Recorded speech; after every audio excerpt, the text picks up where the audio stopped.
So, I don't know. Does it matter? Does it not matter? It's a mystery. Dude, what if it had been, that had been it? If I had just picked up the seed. That was like that was definitely a sub 1220 pace, pretty sure.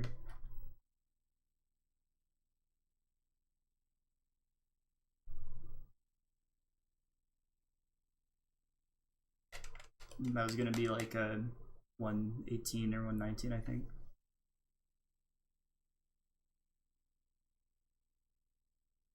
So I have 4 N64 controllers and I've tested them. This one that I'm using is pretty reliable when it comes to neutral resets. I have 2 reliable controllers and 2 unreliable controllers when it comes to neutral resets. And yes, that can screw up the trick. You need to have exactly -31 for 2 frames on the slingshot.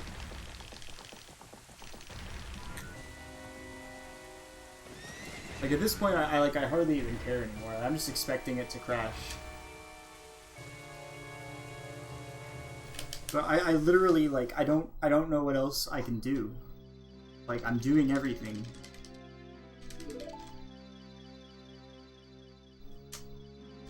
I went into GZ because I kept on getting crashes. I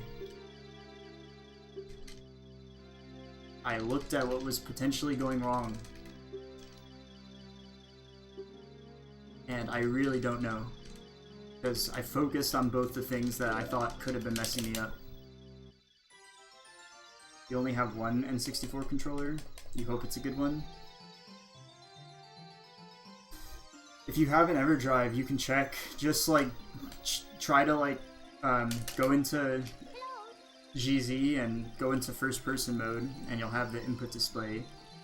Find a value, a positive value, do a neutral reset, and see if you get the same value after, like, on reversed, like so, a positive value into a negative value when you release.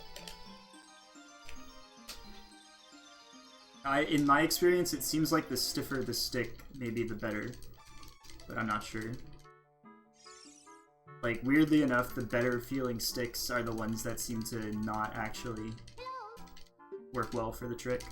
There's actually a strat that goes around needing to do neutral resets, but well, yeah, there's a strat that can get around doing neutral resets or get around the -31, but it involves frame perfect. You need to exit C up and enter slingshot frame perfectly. Which sounds easier than it is. It's actually not that hard, but under pressure, it's not the sort of thing that I want to do.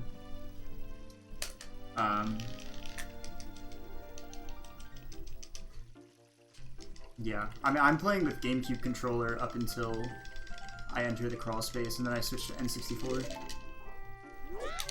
Because I wouldn't be able to play very well with N64 controller. I would lose time to general movement. Everywhere, left and right. I actually despise N64 controller notches, is what I've been learning.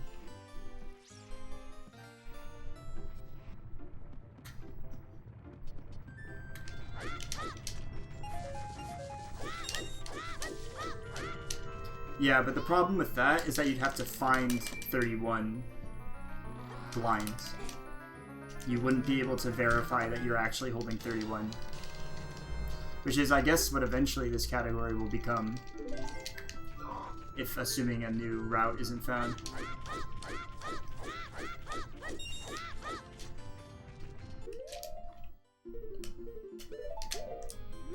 Before, I was swapping controllers at the fence and just taking the 5-second time loss. And maybe I'll switch back to that once I get my controller switcher.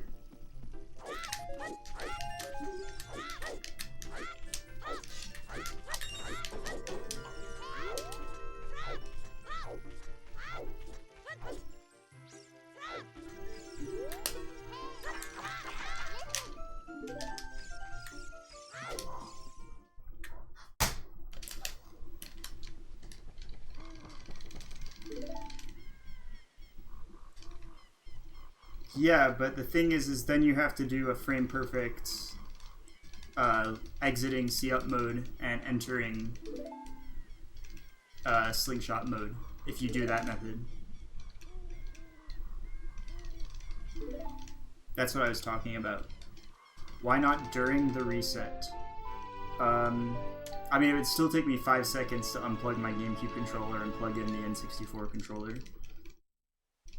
Oh, during the reset. Because there's still a lot of movement in between doing the save and quit and entering the crawl space. And I would lose probably more than 5 seconds doing that movement, because you have to do the lineup. You have to do the West, which isn't the hard part. That stuff's easy. The hard part mainly is rolling up the hill and then getting a good lineup for the backwalk, and then not fucking up the backwalk because you can't find the notch. So I swap at the crawl space, and optimally it doesn't really lose me any time, I don't think. Though I do lose time on that split thanks to N64 controller. Just because I'm worse with it and I have trouble finding my notches, so I can't really go for the fastest strats, because normally I'm playing it a bit safe on the movement during walking while talking. Well, no, my PB, I think I did this swap method. Rupee? Okay, thank God.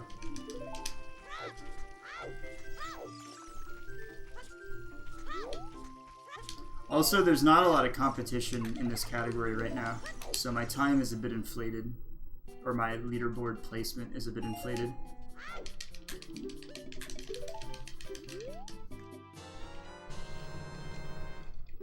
There are a lot of runners who could bot me if they wanted to, but they either don't have the hardware or don't feel like it, or whatever.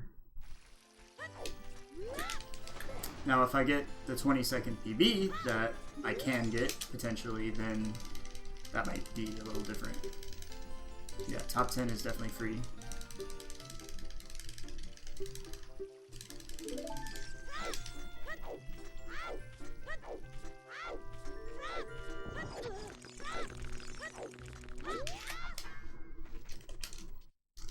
So what is this? This is like 7 seconds behind a good run.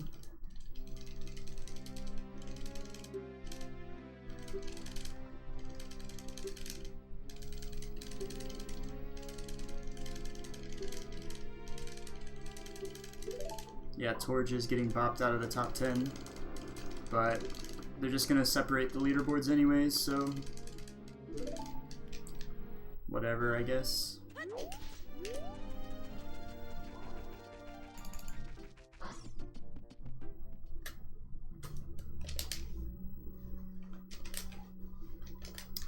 You don't need an EverDrive, but it will help. But it's also actually not great practicing this trick even with an EverDrive, so the EverDrive is really useful because of the watches, but it's not like practicing the trick. It's almost better on an actual cart.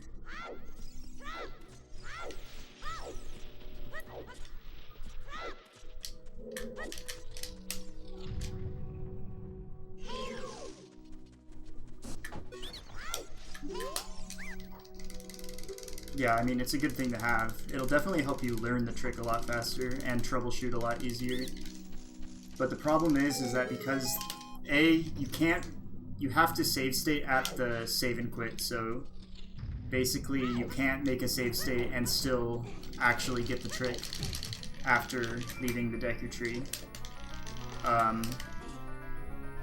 And then the other thing is that if it crashes, you have to go all the way back to the EverDrive menu. And then you have to reset your controllers. Or you have to reset your controller 3. But they're trying to come up with a new method so there might be a new method soon. Like, honestly, the N64 might be obsolete pretty soon, because they're working on stuff last night that would be possible on any console.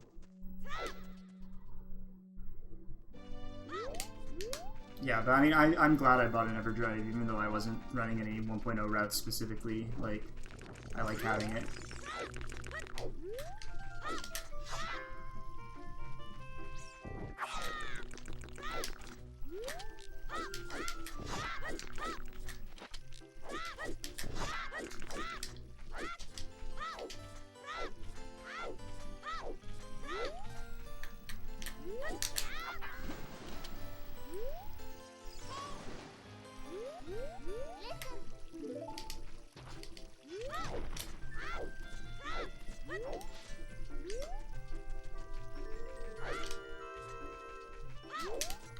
Basically, they found an SRM wrong warp.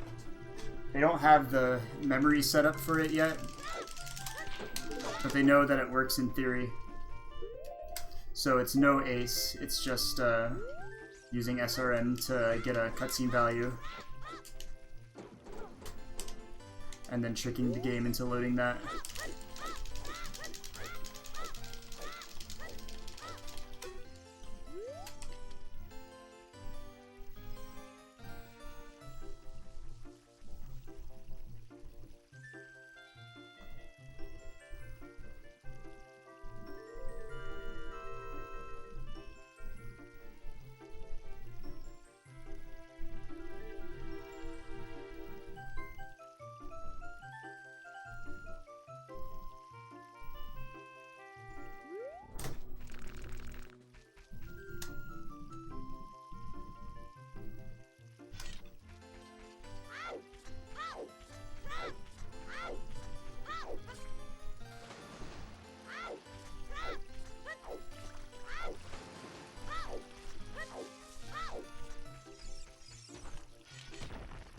Here, I'll pick up whatever this drops this time.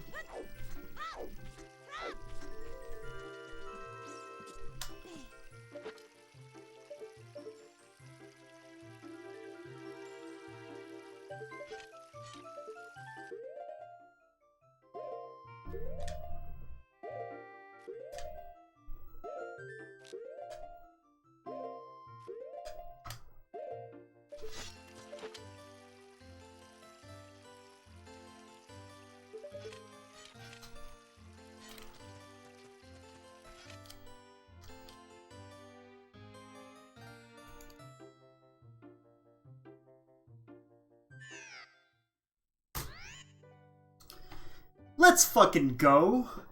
Yes. I will take it. God, I thought I would never PB.